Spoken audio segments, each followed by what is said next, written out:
Assalamualaikum warahmatullahi wabarakatuh. Apa kabarnya anak-anak? Semoga kita selalu sehat dan selalu diberikan perlindungan oleh Allah Subhanahu wa taala. Sebelumnya perkenalkan, nama Ibu Firda Nurhaliza, bisa dipanggil dengan Bu Firda. Di sini Ibu akan menjelaskan tentang materi teks biografi. Oke, sebelumnya perkenalkan dulu ya.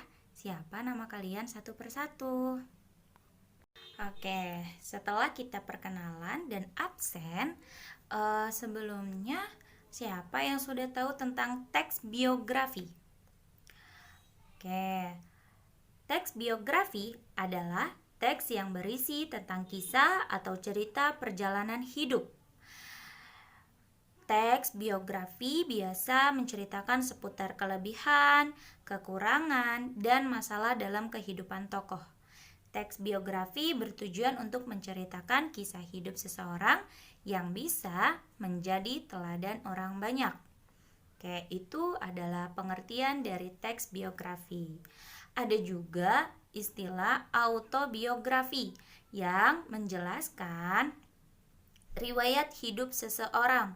Autobiografi ini ditulis sendiri oleh tokoh. Perbedaan antara biografi dan autobiografi terletak pada tinjauan penulis. Jika riwayat hidup ditulis oleh tokoh sendiri, maka disebut autobiografi. Sedangkan teks biografi berarti riwayat hidup tokoh ditulis penulis lain. Oke, jadi ada dua ya, ada teks biografi dan ada teks autobiografi. Kalau teks biografi itu ditulis oleh penulis lain, sedangkan kalau teks autobiografi itu ditulis oleh penulisnya sendiri. Oke, itu adalah perbedaan antara teks biografi dan teks autobiografi.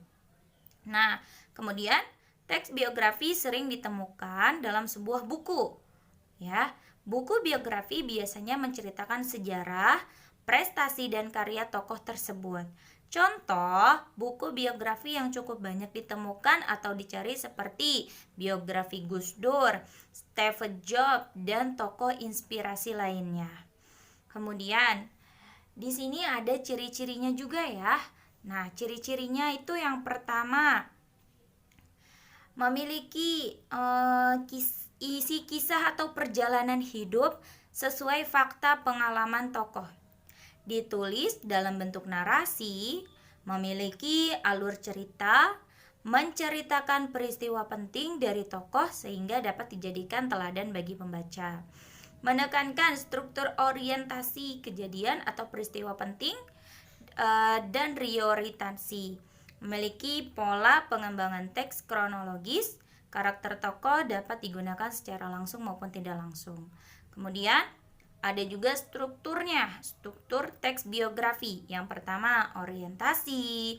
Orientasi itu memuat informasi umum sang tokoh, mulai dari nama, tempat dan tanggal lahir, riwayat pendidikan, dan lain-lain.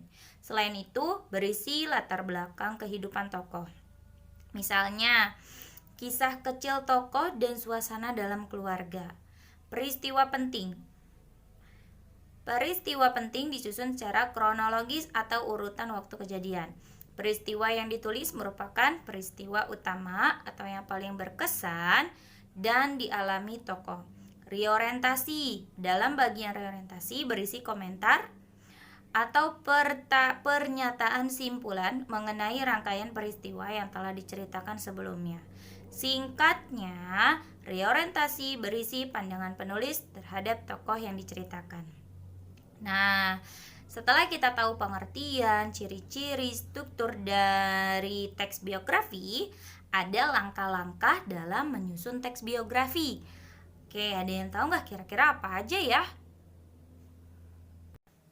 Saya Bu, tahu apa aja? Menentukan topik, menentukan bahan, temukan fakta-fakta utama, tentukan bagian penting, dan menentukan daya tarik tokoh yang kita angkat. Ya, betul sekali. Yang pertama itu ada menentukan topik. Nah, Hal pertama yang harus dipikirkan adalah menentukan tokoh yang ditulis. Hal paling dasar adalah harus mencari tahu apakah tokoh tersebut masih hidup atau sudah wafat. Pertimbangan tersebut akan berpengaruh pada tulisan yang kita buat. Yang kedua tadi, menentukan bahan. Nah, setelah menentukan tokoh yang akan ditulis, langkah selanjutnya adalah melakukan riset atau menentukan bahan-bahan yang mendukung informasi tulisan. Pada tahap ini, kita dapat berfokus untuk menentukan bahan sebanyak-banyaknya. Oke, selanjutnya ada temukan fakta-fakta utama. Nah, setelah menentukan semua bahan yang kita mau tulis, kita bisa menemukan dan memilah fakta-fakta unik, menarik dari tokoh utama. Fakta-fakta tersebut menjadi penting untuk diungkap karena bisa berdampak pada penulis biografi. Selanjutnya, tentukan bagian penting. Dalam penulisan biografi, aspek penting lainnya adalah menentukan bagian penting dari kehidupan tokoh yang kita pilih. Maka dari itu, dalam menulis biografi, kita harus menceritakan kisah hidup tokoh secara kronologis. Langkah yang terakhir yaitu menentukan daya tarik tokoh yang kita angkat. Terlepas dari terkenal atau tidaknya tokoh yang kita pilih, kita juga harus tetap memilih argumen kuat mengapa tokoh yang dipilih perlu ditulis biografinya. Oke, itu adalah langkah-langkah dalam menyusun teks biografi. Oke, selanjutnya, siapa yang bisa bacakan contoh dari teks biografi? Ada yang bisa? Oke, contohnya akan Ibu berikan ya. Yang pertama ini Ibu memberikan contoh dari biografinya B.J. Habibie. Oke.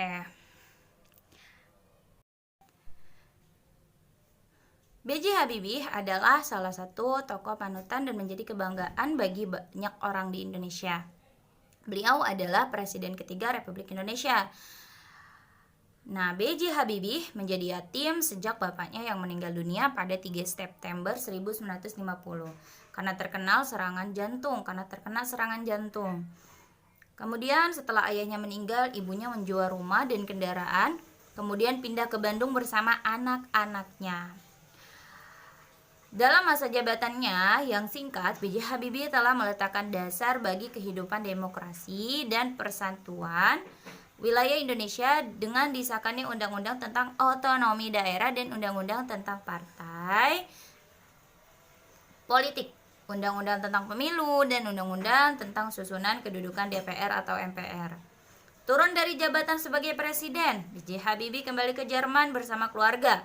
Pada tahun 2010, Ainun istrinya meninggal dunia karena kanker. Sebagai terapi atas kehilangan orang yang dicintai, B.J. Habibie membuat tulisan tentang kisah kasih dengan Ainun yang kemudian dibukukan dengan judul Ainun dan Habibie. Itu adalah salah satu contoh teks dari biografi. Oke, sampai sini yang telah Ibu sampaikan, semoga bermanfaat. Assalamualaikum warahmatullahi wabarakatuh.